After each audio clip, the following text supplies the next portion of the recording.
إن الحمد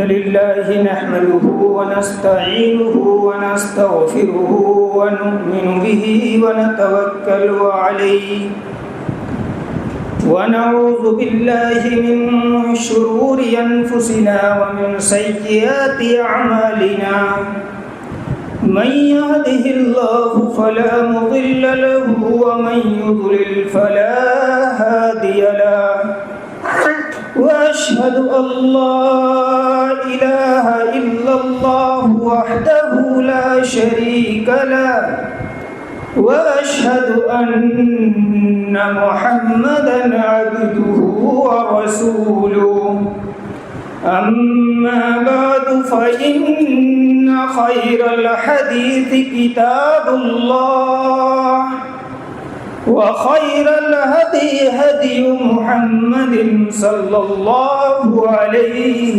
وسلم وشر الأمور محدثاتها وكل محدثة بدعة وكل بدعة ضلالة وكل ضلالة في النار.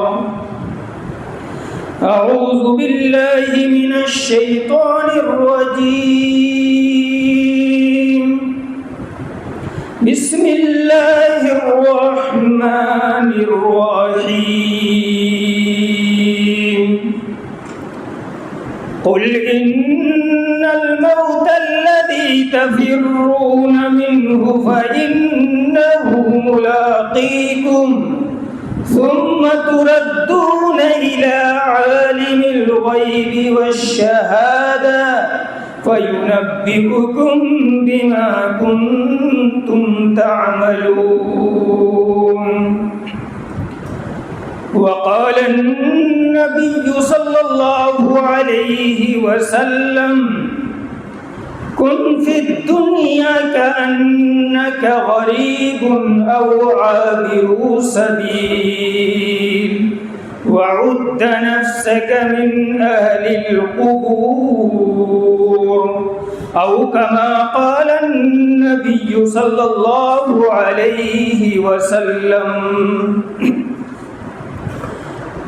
برادران اسلام، دینی ملی اور اسلامی بھائیوں، ہر قسم کی تعریف، توصیف، بڑائی اور کبریائی اسی رب ذوالجلال والاکرام کے لیے ہے جو ہم سب کا خالق ہے، مالک ہے اور رازق ہے.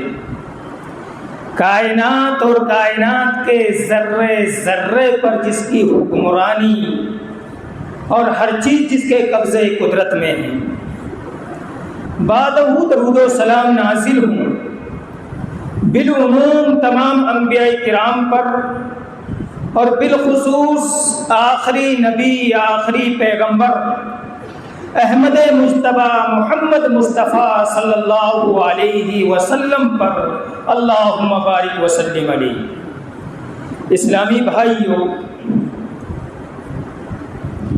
آج 12 ربیع الاول ہے. اس تعلق سے گزشتہ خطبہ جمعہ ہو چکا ہے، اس لیے اس موضوع پر بولنے کی اب میرے خیال سے ضرورت نہیں ہے. آج کے خطبہ جمعہ کا موضوع انتہائی اہم ہے، جو دلوں کے اندر کپکپی طاری کرنے والا موضوع ہے. وہ موضوع ہے جس سے ہر شخص کو دوچار ہونا ہے. وہ موضوع ہے جس سے کسی کو چھٹکارا نہیں ہے. وہ موضوع میرے بھائیوں موت ہے. ابھی پرسوں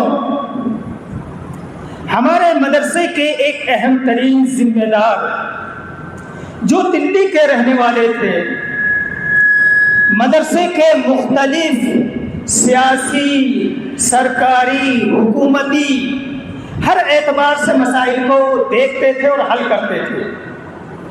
ابھی 1 تاریخ کو مدرسے سے گھر گئے اور اچانک 2 تاریخ یا 3 تاریخ کی شب میں ان کا انتقال ہو گیا۔ کل ان کی تدفین عمل میں آئی۔ بہت ہی متحرک اور فعال شخص تھے۔ سب سے پہلے میں ان کے لیے منبر رسول سے دعا کرتا ہوں کہ پروردگار عالم تو ان کی مغفرت فرما دے، پروردگار عالم تو ان کے قبروں کو نور سے منور فرما دے، پروردگار عالم جتنے بھی مرحومین اور مرحومات ہیں تو سب کو جنت الفردوس میں اعلی مقام عطا فرما دے، پروردگار عالم تو ان کے اہل خانہ کو صبر جمیل عطا فرما دے، آمین۔ عزیزان گرامی، ہم اور آپ سبھی کو معلوم ہے کہ موت ایک ایسی اٹل حقیقت ہے کہ جس سے کسی کو انکار نہیں ہے۔ موت ہر شخص پر آنا ہے۔ آج تک نہ کوئی موت سے بچا ہے نہ بچ سکتا ہے، چاہے چھوٹا ہو، چاہے بڑا ہو، چاہے عالم ہو یا عام انسان ہو، چاہے مرد ہو یا عورت ہو، چاہے امیر ہو یا غریب ہو، میرے بھائیو چاہے مسلمان ہو یا غیر مسلم ہو، ہر شخص کو موت سے دوچار ہونا ہے۔ کوئی بھی شخص موت سے نہیں بچ سکتا، نہ وہ خود موت سے بچ سکتا ہے اور نہ اس کے ارد گرد بیٹھے ہوئے وارثین اس کو موت سے بچا سکتے ہیں۔ عام انسانوں کو چھوڑ دیجئے، امام کائنات رحمت للعالمین جو اس دنیا میں سب سے افضل ترین شخص تھے، جن کو رب ذوالجلال والاکرام نے رحمت للعالمین بنا کر کے انسانیت کے لیے مبعوث فرمایا، وہ بھی موت سے نہیں بچ سکے۔ رب نے قرآن میں فرمایا ہے وَمَا جَعَلْنَا لِبَشَرٍ مِّن قَبْلِكَ الْخُلْدَ أَفَإِن مِتَّ فَهُمُ الْخَالِدُونَ۔ آیت کریمہ کا پس منظر سمجھیے مسلمانوں کہ پیارے نبی جناب محمد رسول اللہ صلی اللہ علیہ وسلم کا دین جب پھیلتا جا رہا تھا، دشمنان اسلام، مشرکین مکہ ہر طریقے سے پیارے نبی کو اپنے مشن سے روکنے کی حتی المقدور کوشش کر رہے تھے۔ جب ان کی ساری کوششیں ناکام ہو گئیں تو وہ آپ کے چچا ابو طالب کے پاس گئے اور کہنے لگے اے ابو طالب، آپ اپنے بھتیجے کو اس ہمارے معبودوں کو برا بھلا کہتا ہے، اس سے روک لیجئے، باز آ جائیں، ورنہ پھر آپ راستے سے ہٹ جائیے، ہم ہوں گے اور محمد ہوگا۔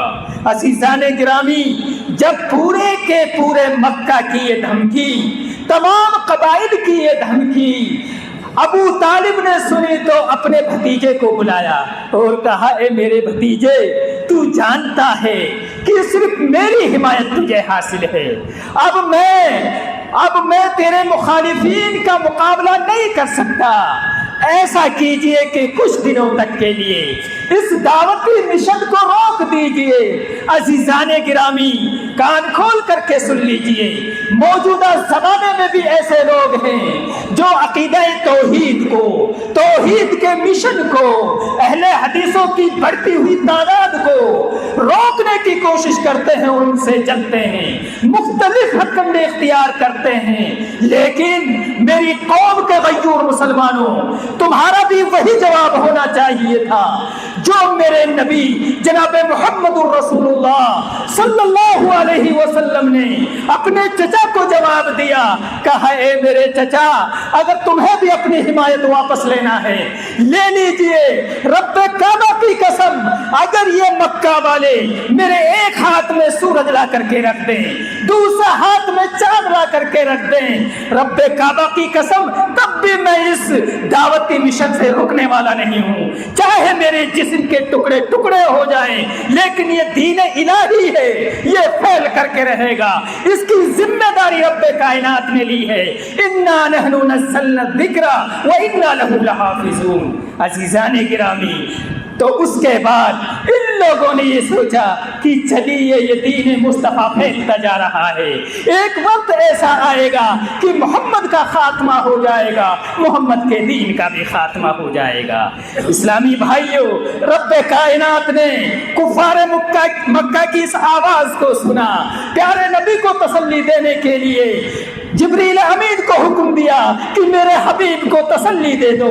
پیارے نبی کے پاس وحی آتی ہے، وما جعلنا لبشر من قبلک الخلد افإن مت فهم الخالدون۔ اے نبی مکرم، آپ پریشان نہ ہو، آپ سے پہلے جتنے بھی لوگ آئے ہیں، جتنے بھی پیغمبر آئے ہیں، جتنی بھی انسانیت آئی ہے، ہم نے کسی کو بھی ہمیشگی نہیں بنائی ہے، ہر شخص کو موت سے دوچار ہونا پڑا ہے۔ افإن مت فهم الخالدون، کیا اگر آپ اللہ کے حکم کے تقاضے سے وفات پا گئے تو کیا مشرکین مکہ ہمیشہ رہنے والے ہیں؟ نہیں، ان کو بھی مرنا ہے۔ میرا یہ اصول ہے، کل نفس ذائقۃ الموت، کہ ہر نفس کو موت کا مزہ چکھنا ہے۔ اسلامی بھائیوں، عرض یہ کرنا ہے کہ نبی مکرم کو بھی موت سے دوچار ہونا پڑا ہے۔ عزیزو، اور یہ بھی آپ کو معلوم ہے کہ موت کا وقت جو مقرر ہے، متعین ہے، اسی وقت پر موت آ کر کے رہے گی، چاہے انسان موت کو پسند کرے یا نہ کرے، موت اپنے وقت پر آ کر کے رہے گی۔ ایک لمحہ نہ آگے ہو سکتا ہے نہ پیچھے ہو سکتا ہے۔ رب کعبہ کی قسم، اگر انسان دنیا کی دولت موت سے بچنے کے لیے خرچ کر دے تب بھی موت ایک لمحہ نہ آگے ہوگی نہ پیچھے ہوگی۔ رب نے قرآن میں فرمایا ہے، وَلَن يُؤَخِّرَ اللَّهُ نَفْسًا إِذَا جَاءَ أَجَلُهَا وَاللَّهُ خَبِيرٌ بِمَا تَعْمَلُونَ۔ اور جب کسی کا وقت مقرر آ جاتا ہے تو اللہ رب العزت اس نفس کو کبھی بھی اس کے وقت متعینہ سے مؤخر نہیں کرتا۔ واللہ خبیر بما تعملون۔ اے غافل انسان، اس کے باوجود بھی تو اللہ کی نافرمانی کر رہا ہے، تو اللہ کی معصیت کو انجام دے رہا ہے، آخرت کی تیاری نہیں کر رہا ہے۔ یاد رکھ، وہ رب کائنات جو کچھ تم عمل کر رہے ہو وہ ہر چیز کی خبر رکھنے والا ہے، ہر چیز کو جان رہا ہے۔ عزیزان گرامی، موت کب آئے گی، کہاں آئے گی، کیسے آئے گی؟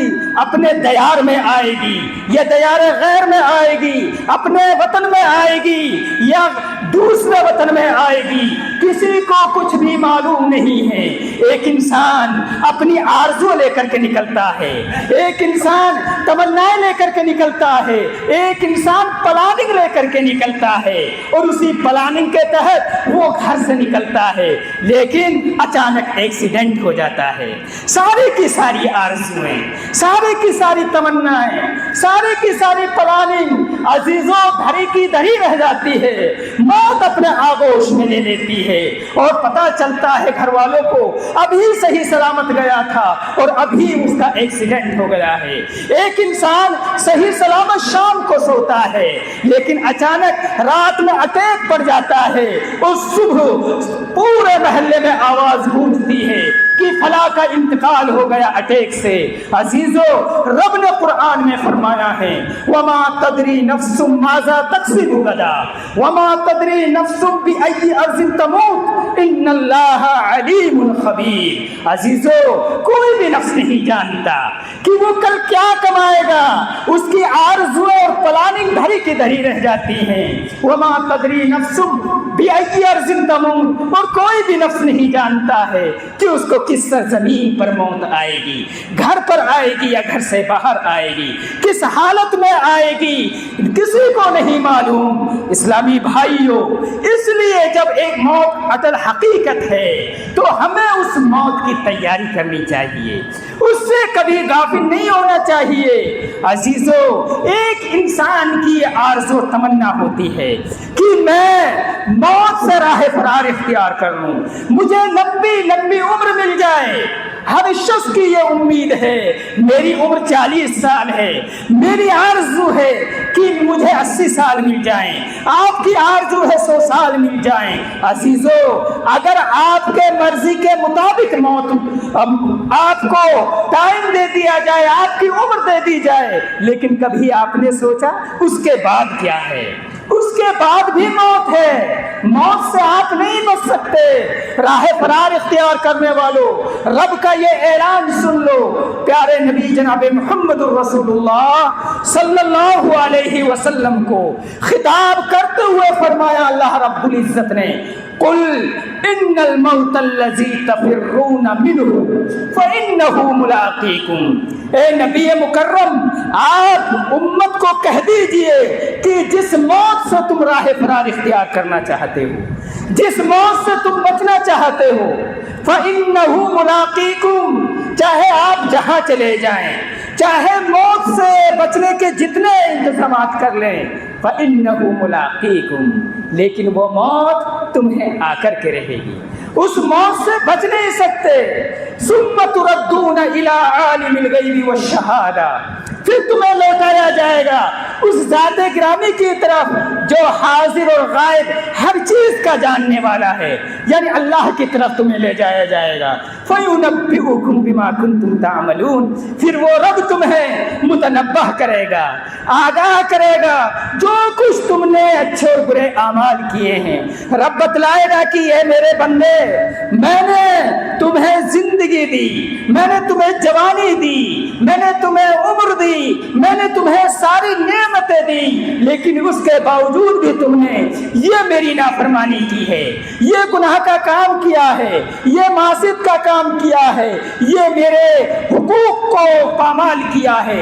ایک ایک اچھے اور برے اعمال کے تعلق سے رب ذوالجلال والاکرام تمہیں بتلائے گا. میرے عزیزو, اسلامی بھائیو, اس لیے ہمیں ہمہ وقت موت کی تیاری کرنی چاہیے, موت سے کبھی غافل نہیں ہونا چاہیے, اور اپنے ان رشتہ داروں کے تعلق سے, اپنے ان اعزاء و اقارب کے تعلق سے, اپنے ان ماں باپ کے تعلق سے سوچنا چاہیے جو کل تک ہمارے درمیان موجود تھے, ہنستے کھیلتے تھے, رہتے سہتے تھے, آپ کی طرح خطبہ جمعہ سنتے تھے, نمازوں میں حاضر ہوتے تھے, دنیا کماتے تھے, اپنے اہل خانہ کے ساتھ رہتے تھے میرے بھائیوں, لیکن آج ہماری نظریں ان کو دیکھنے کے لیے ترس رہی ہیں, ہمارے درمیان وہ موجود نہیں ہیں. سوچو ان کے تعلق سے کہ وہ قبروں کے اندر مدفون ہیں, کہ کل اسی طریقے سے ہمیں بھی دفن ہونا ہے.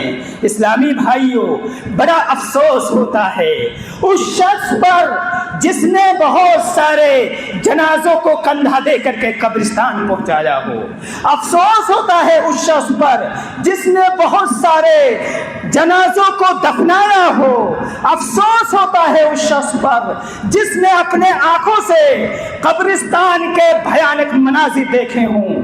افسوس ہوتا ہے اس شخص پر جس نے اپنے کانوں سے حادثات اور موت کے حادثات کے واقعات سنے ہوں, لیکن اس کے باوجود موت سے غافل ہو. میرے بھائیوں, اس سے بڑا نادان اور ناسمجھ کوئی نہیں ہو سکتا. اسلامی بھائیوں, نوجوان ساتھیوں, میری قوم کے غیور مسلمانوں, کان کھول کر کے سن لو کہ ایک مرنے والا انسان زندہ لوگوں کے لیے کیا پیغام دے کر کے جاتا ہے. وہ زندہ لوگوں کے لیے پیغام دیتا ہے کہ یہ لوگوں, میں میت ہوں, میں تمہارے لیے درس عبرت ہوں. آج جس طریقے سے مجھے موت سے دوچار ہونا پڑا ہے, کل تمہیں بھی ویسے ہی موت سے دوچار ہونا ہے. آج جس طریقے سے میرے اعزاء و اقارب, مجھے, میرے مال و دولت, میرا مکین اور مکان, یہ ساری چیزیں, زمین اور پراپرٹی, آج جس طرح سے مجھے موت سے نہیں بچا سکے, ویسے ہی کل تمہیں بھی تمہارے اعزاء و اقارب, تمہاری کمائی ہوئی دولت, تمہارا یہ مال, تمہارے یہ مکین و مکان, یہ تمہیں موت سے نہیں بچا سکیں گے. آج جس طریقے سے میں اس دنیا سے خالی ہاتھ جا رہا ہوں، کل تمہیں بھی ویسے ہی اس دنیا سے خالی ہاتھ جانا ہے۔ آج جس طرح سے میرے اعزاء و اقارب مجھے نہلا رہے ہیں، کل تمہیں بھی ویسے ہی نہلایا جائے گا۔ آج جس طریقے سے میرے اعزاء و اقارب مجھے کفنا رہے ہیں، کل اسی طریقے سے تمہیں بھی کفنایا جائے گا۔ آج جس طریقے سے میرے اعزاء و اقارب اہل خانہ اور رشتہ دار محلے والے مسحری پر رکھ کر کے قبرستان لے جا رہے ہیں، اسی طریقے سے کل تمہیں بھی قبرستان لے جایا جائے گا۔ آج جس طریقے سے میرا صلاۃ جنازہ پڑھا جائے گا، کل اسی طریقے سے تمہارا بھی صلاۃ جنازہ پڑھا جائے گا۔ آپ کو معلوم ہے کہ جب انسان کو قبرستان لے جایا جاتا ہے، حدیث شریف میں آتا ہے، مسلم شریف کی روایت ہے کہ یتبع المیت ثلاثۃ اہلہ ومالہ وعملہ، کہ میت کے ساتھ ساتھ تین چیزیں جاتی ہیں میرے بھائیوں، اس کے اہل و عیال جاتے ہیں، اس کا مال جاتا ہے، وہ مسیری جس پر لٹا کر کے لے جایا جا رہا ہے، یا وہ چادر جو اس کے اوپر اڑا کر کے لے جا رہے ہیں، وَعَمَلُهُ فَيَرْجِعُ اثْنَانِ وَيَبْقَ وَاحِدٌ، دو چیزیں واپس ہو جاتی ہیں، ایک ہی چیز باقی بچتی ہے، يَرْجِعُ أَهْلُهُ وَمَالُهُ، اس کے اہل و عیال اس کو قبرستان میں قبر کے اندر رکھ کر کے واپس لوٹ آتے ہیں اور یہ اعلان کرتے ہیں۔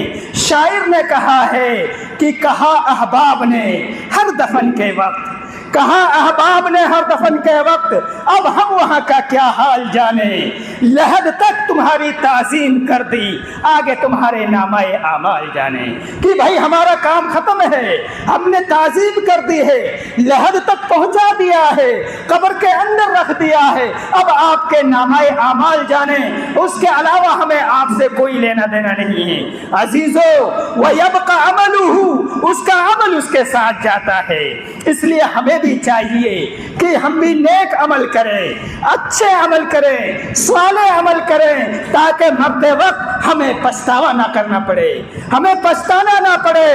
عزیزو حدیث شریف میں آتا ہے، پیارے نبی جناب محمد الرسول اللہ صلی اللہ علیہ وسلم نے بیان فرمایا کہ انسان کو قبرستان جانا چاہیے، اس لیے کہ قبرستان کی زیارت کرنا چاہیے، اس لیے کہ جب قبرستان کی زیارت کریں گے، قبروں کی زیارت کریں گے، آخرت کی یاد آئے گی۔ پیارے نبی نے فرمایا کنتو نہیتکم عن زیارت القبور، کہ میں نے ابتدائی اسلام میں قبروں کی زیارت سے منع کر دیا تھا۔ ابتدائی اسلام کا معاملہ تھا کہ جب لوگ بت پرستی اور قبر پرستی میں مبتلا تھے، اس وقت منع کر دیا تھا۔ اس کے بعد جب لوگوں کا عقیدہ مضبوط ہو گیا، مکمل طور سے لوگ اسلام کے سانچے میں ڈھل گئے، تو اس وقت پیارے نبی نے فرمایا الا فزوروها، لوگوں اب تمہیں خبردار کیا جا رہا ہے، تم قبروں کی زیارت کرو، قبرستان کی زیارت کرو، فإنها تذکر الآخرہ، اس لیے کہ قبرستان کی زیارت، قبروں کی زیارت یہ آخرت کو یاد دلاتی ہے۔ ذہن کے اندر یہ تصور پیدا ہوتا ہے کہ آج جس طریقے سے میرا عزیز، میرا بستی والا، یہ اہل قبور قبر کے اندر مدفون ہیں، ویسے ہی کل مجھے بھی آنا ہے۔ اور ذہن کے اندر یہ تصور بٹھا لو کہ جو نئی قبر ہے، ہو سکتا ہے اس کے بغل میں جو خالی جگہ ہے، کل ہو سکتا ہے کہ اس خالی جگہ میری ہی قبر بنائی جائے۔ یہ تصور ذہن کے اندر بٹھاؤ میرے عزیزوں، اور اس تصور کے تحت قبرستان کی زیارت کرو، تب آخرت کی تیاری ہوگی، تب موت کی تیاری ہوگی۔ اسلامی بھائیوں، حدیث شریف میں آتا ہے، پیارے نبی نے فرمایا اذا مات الانسان انقطع عنه عمله الا من ثلاث، من صدقة جارية او علم ينتفع به او ولد صالح يدعو له، رواہ مسلم او كما قال النبی صلی اللہ علیہ وسلم۔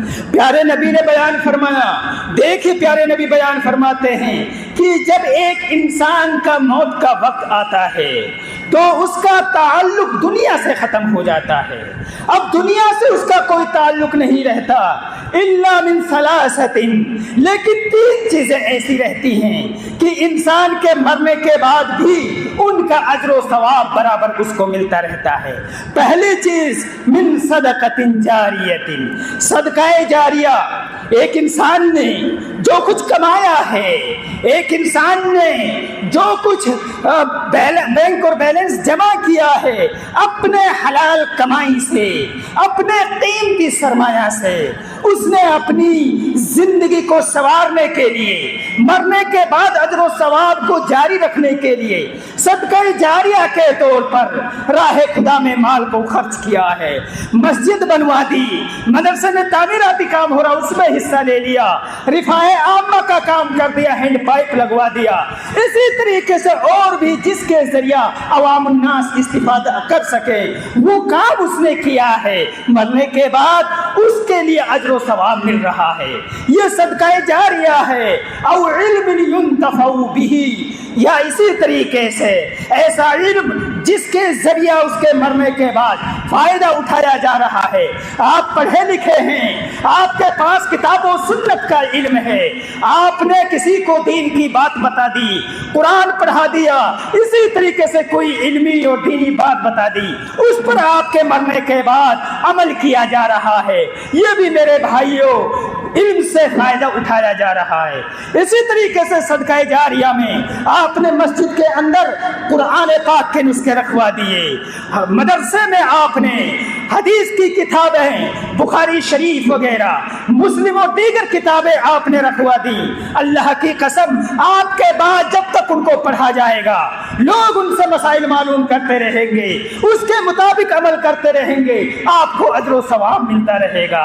تیسری چیز اولد صالح یدعو لہ، ایسی نیک اولاد جس کی آپ نے اچھی تربیت کی ہے، پڑھایا اور لکھایا ہے، دیندار بنایا ہے، آپ کے مرنے کے بعد وہ آپ کے لیے دعا کر رہی ہے.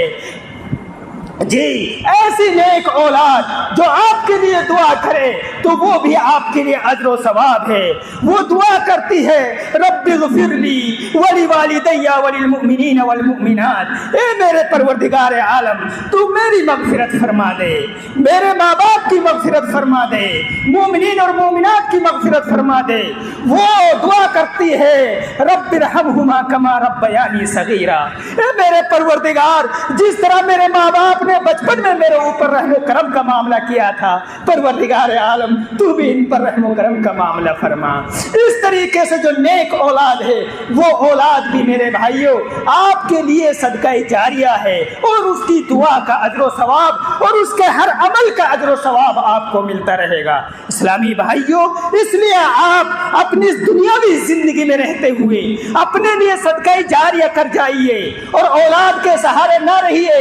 آج کل کی جو اولادیں ہیں عموماً ان سے 80% ان سے خیر کی امید نہیں ہے. حالات اس طریقے سے کروٹ لے رہے ہیں. تو بیان یہ کر رہا تھا کہ ہمیں موت کی تیاری کرنی چاہیے. عزیزو پیارے نبی جناب محمد الرسول اللہ صلی اللہ علیہ وسلم نے بیان فرمایا، راوی حدیث حضرت عبداللہ ابن عمر رضی اللہ عنہ ہے کہ پیارے نبی نے میرے کندھے پر ہاتھ رکھا اور کہا اے عمر کن فی الدنیا کأنک غریب او عابر سبیل، کہ اے حضرت عبداللہ ابن عمر رضی اللہ عنہ تو دنیا کے اندر اس طریقے سے رہے گویا کہ تو اجنبی ہے یا ایک مسافر ہے. جس طریقے سے اجنبی شخص کا کسی سے کوئی تعارف نہیں ہوتا، مسافر اپنا سفر کر رہا ہوتا ہے اور منزل مقصود اس کی منزل مقصود تک وہ رواں دواں ہوتا ہے میرے بھائیوں، کسی سے کوئی لینا دینا نہیں ہوتا. اسی طریقے سے دنیا میں رہ کر کے تو جو تیری منزل ہے وہ آخرت کی منزل ہے، اس کی فکر کر اور دنیا کے چکر میں اتنا نہ پڑ کہ دنیا تیرے اوپر غالب آ جائے۔ اسی لیے کسی شاعر نے کہا ہے، دنیا کے اے مسافر منزل تیری قبر ہے، طے کر رہا ہے جو تو 2 دن کا یہ سفر ہے۔ یہ 2 دن کی زندگی ہے، اس کو اپنے اوپر حاوی نہ ہونے دو میرے عزیزو۔ اور حضرت عبداللہ ابن عمر رضی اللہ عنہ نے نصیحت کرتے ہوئے فرمایا، اذا امسیت فلا تنتظر الصباح، کہ جب تو شام کر لے صبح کا انتظار نہ کر کہ صبح تجھے میسر ہوگی یا نہیں ہوگی۔ ایک انسان ہوتا ہے، اچھا خاصا ہوتا ہے، شام کو بستر پر لیٹتا ہے، اچانک سینے میں درد ہوا اور اٹیک پڑ گیا، اچانک کوئی اور معاملہ ہوا اور وہ موت کی آگوش میں چلا جائے اور اس کو صبح بھی میسر نہ ہو۔ اسی لیے کہا گیا ہے کہ جب شام ہو جائے تو صبح کا انتظار نہ کر۔ وَإِذَا أَصْبَحْتَ فَلَا تَنْتَظِرِ الْمَسَاءَ، اور جب صبح کر لے تو شام کا انتظار نہ کر۔ ہو سکتا ہے انسان شام تک زندہ رہے یا نہ رہے، ہو سکتا ہے حادثے کا شکار ہو جائے، ہو سکتا ہے اچانک اس کی موت آ جائے اور شام بھی میسر نہ ہو۔ یہ نصیحت حضرت عبداللہ ابن عمر رضی اللہ عنہ نے کی ہے۔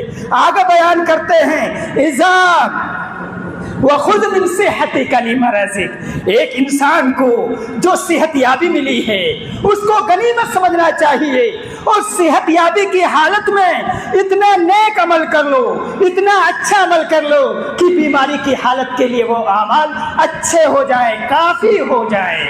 وَخُذْ مِنْ حَيَاتِكَ لِمَوْتِكَ، اور اس دنیاوی زندگی میں اتنے اچھے اعمال کر لو، اتنا زیادہ کر لو کہ مرنے کے بعد وہ جنت میں جانے کے لیے، اللہ کی رضا کے لیے، جہنم سے بچنے کے لیے ہمارے لیے کافی ہو جائے۔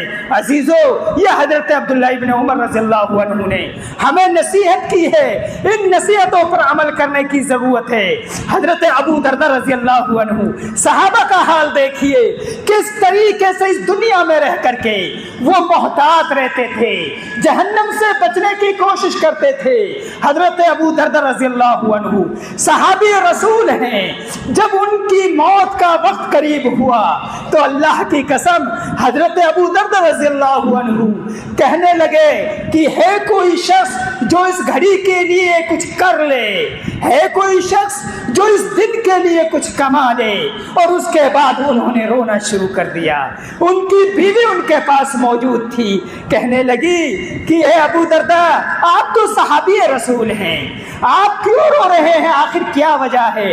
کہنے لگے کہ میں موت کے ڈر سے نہیں رو رہا ہوں، میں اس لیے رو رہا ہوں کہ مجھے نہیں معلوم کہ کل قیامت کے دن میرے کس گناہ پر میری گرفت ہو جائے، میری پکڑ ہو جائے۔ اس آخرت کے دن سے، اس اللہ کے سامنے جواب دہی کے تصور سے میں رو رہا ہوں۔ حضرت ابو ہریرہ رضی اللہ عنہ صحابی رسول ہیں، جن کو اتنا بڑا اعزاز حاصل تھا میرے عزیزوں کہ صحابہ میں سب سے زیادہ اگر کسی کو حدیث یاد تھی تو وہ حضرت ابو ہریرہ رضی اللہ عنہ ہیں۔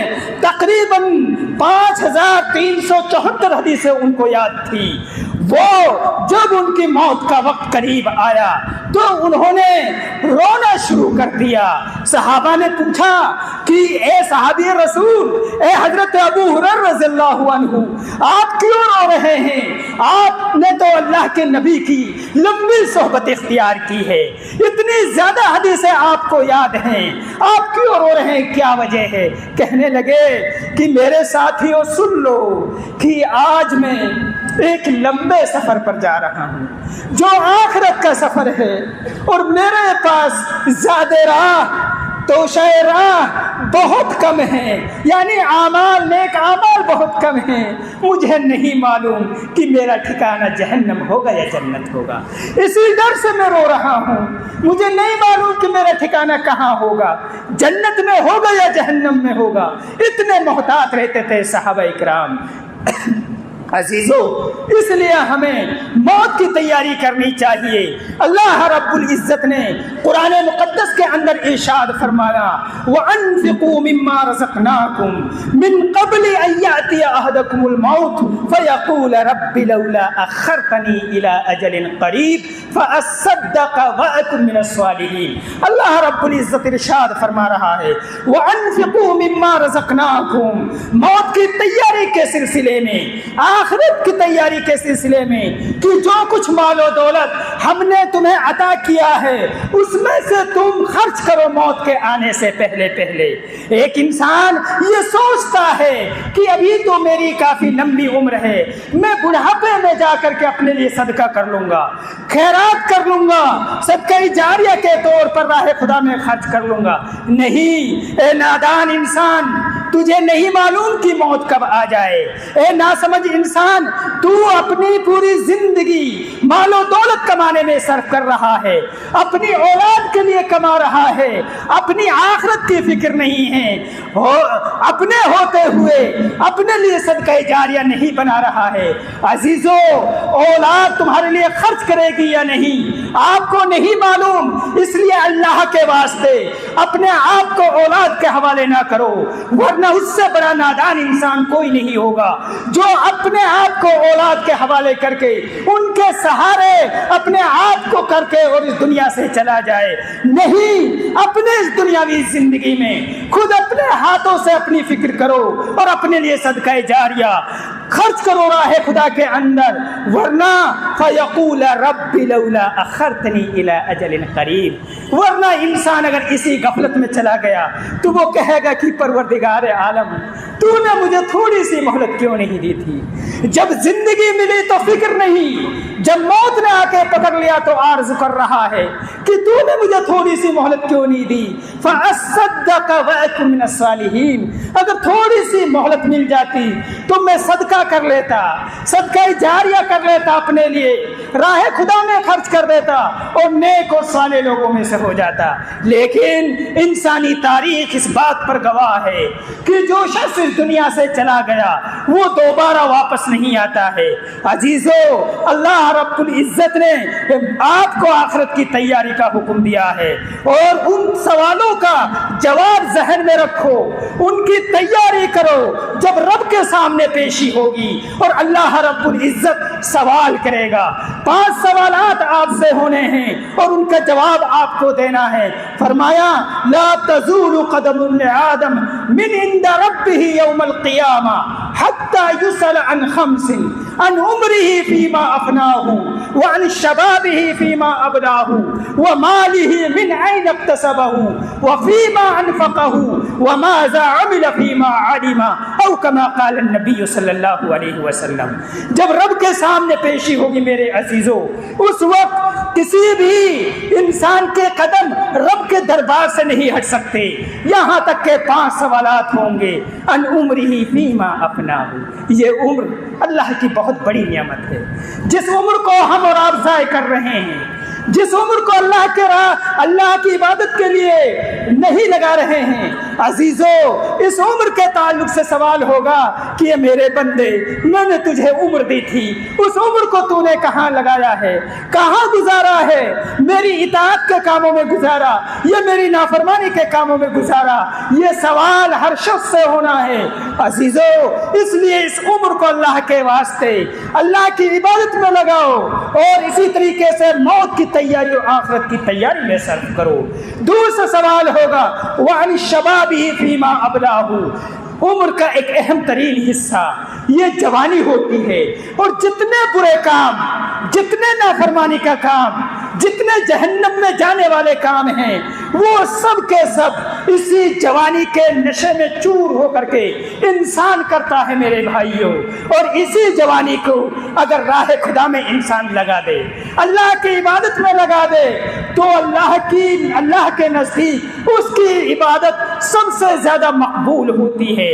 حدیث شریف میں آتا ہے، پیارے نبی نے فرمایا کل قیامت کے دن جب لوگوں کے سامنے پیشی ہوگی، یہ سورج بہت قریب ہوگا میرے عزیزو، اس وقت اللہ رب العزت کی جانب سے اعلان ہوگا، لوگ پریشان حال ہوں گے، اس وقت کوئی سایہ نہیں ہوگا، پیر سے لے کر کے سر تک لوگ کیا ہے پسینوں میں ڈوبے ہوئے ہوں گے۔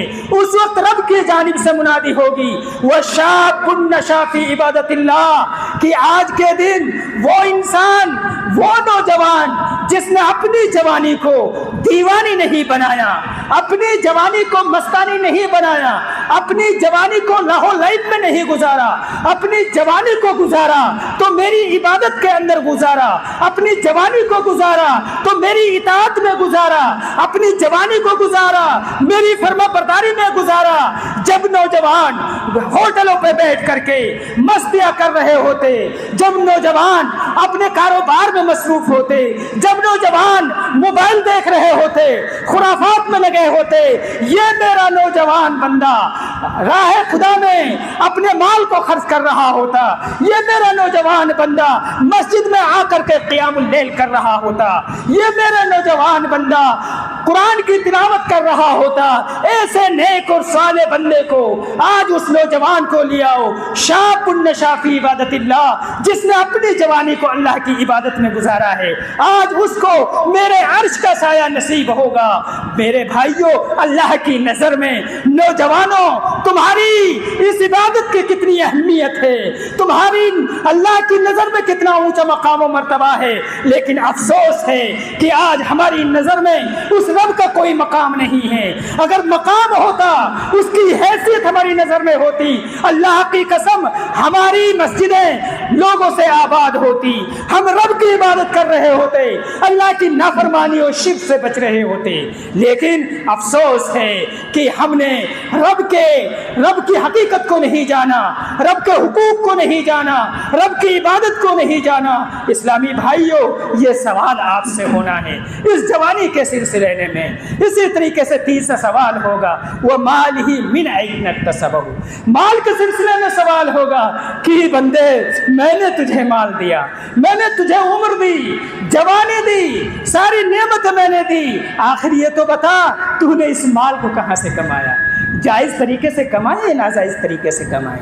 آج لوگ جائز اور ناجائز کو چھوڑ کر کے مال اور دنیا کے اس قدر حریص ہو چکے ہیں، رب کعبہ کی قسم اسی مال و دولت کے چکر میں ایک انسان اپنے بھائی کے خون کا پیاسا بنا ہوا ہے، مرڈر تک کر دیتا ہے، جھوٹے مقدمات لاد دیتا ہے، اس کو پریشان کرتا ہے، جھوٹا قبضہ کر کے اپنے بھائی کو بے دخل کر دیتا ہے۔ سوچ لو، اس مال کے سلسلے میں سوال ہونا ہے کہ کہاں سے کمایا ہے، جائز طریقے سے کمایا یا ناجائز طریقے سے کمایا؟ وَفِيمَا أَنْفَقَهُ، چوتھا سوال ہوگا، ٹھیک ہے آپ نے کاروبار کر کے جائز طریقے سے مال کما لیا، لیکن اس کو خرچ کہاں کیا ہے؟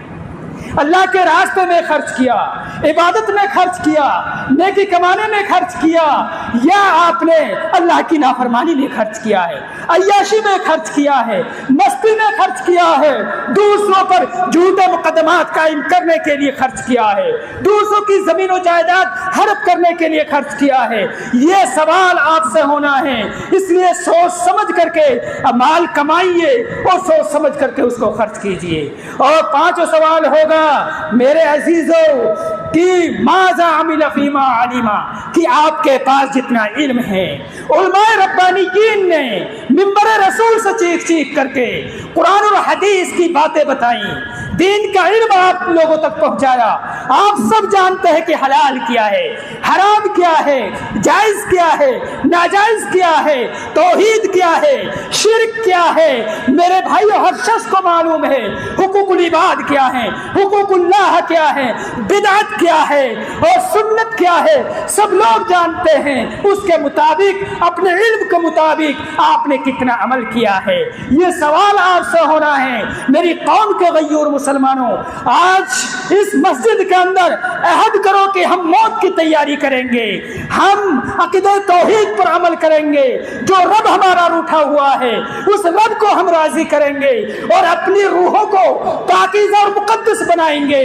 آپ کو معلوم ہے کہ ایک انسان جو اس دنیا میں رہ کر کے آخرت کی تیاری کرتا ہے، جو نیک ہے، صالح ہے، جو اللہ کی عبادت کرتا ہے، جہنم سے بچنے کے اسباب، جنت میں جانے کے اسباب، اللہ کی رضامندی کے اسباب اختیار کرتا ہے، رب کعبہ کی قسم مرتے وقت ہی اس کو پتہ چل جاتا ہے کہ وہ اچھا انسان ہے یا برا انسان ہے، جنتی ہے یا جہنمی ہے۔ رب نے قرآن میں فرمایا ہے یا ایتھا النفس المطمئنہ ارجعی الی ربک راضیۃ مرضیہ فادخلی فی عبادی وادخلی جنتی۔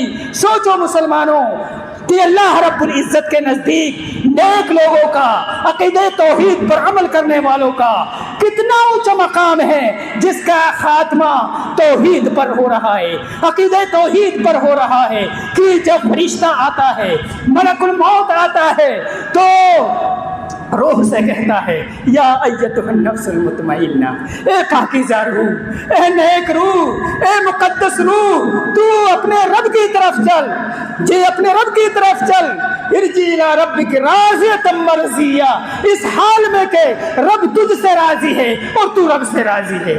اللہ اکبر، کتنی بڑی اہمیت ہے مسلمانوں اللہ کی نظر میں آپ کی، بشرطے کہ آپ اپنی روحوں کو مقدس بنا لیں، پاکیزہ بنا لیں، آخرت کی تیاری کر لیں۔ مرتے وقت ہی اللہ کی رضامندی کی بشارت مل رہی ہے، مرتے وقت ہی اللہ کی رضامندی کی بشارت مل رہی ہے۔ آگے دیکھیں فادخلی فی عبادی وادخلی جنتی، کیا کہے گا رب کائنات کہ تو میرے نیک لوگوں میں داخل ہو جا، تو میری جنت میں داخل ہو جا، یہ مرتے وقت ہی بشارت مل رہی ہے۔ اللہ اکبر، آپ کا اللہ کی نظر میں کتنا اونچا مقام و مرتبہ ہے، مرتے وقت ہی یہ بشارتیں مل رہی ہیں اللہ کی رضامندی، جنت میں داخل ہونے کی، اللہ کے نیک بندوں میں داخل ہونے کی۔ اللہ رب العزت سے دعا ہے کہ بار الہ تو ہم تمام لوگوں کی روحوں کو پاکیزہ اور مقدس بنا دے۔ پروردگار عالم مرتے وقت تو ہمیں بھی اپنی رضامندی کی بشارت سنا دے۔ پروردگار عالم مرتے وقت تو ہمیں بھی اپنے بندوں میں داخل ہونے کی بشارت سنا دے۔ پروردگار عالم مرتے وقت تو ہمیں بھی جنت میں داخل ہونے کی بشارت سنا دے۔ پروردگار عالم جو لوگ بھی موت کو بھولے ہوئے ہیں ان تمام لوگوں کو موت کی تیاری کرنے کی توفیق عطا فرما دے۔ پروردگار عالم جو لوگ اس دنیا سے چل بسے ہیں تو ان سب کی مغفرت فرما دے، ان کی قبروں کو نور سے منور فرما دے، جنت الفردوس میں اعلی مقام عطا فرما دے۔ اقول قولی ھذا استغفر اللہ لی ولکم ولسائر المسلمین واستغفر للذنب انہ هو التواب الرحیم۔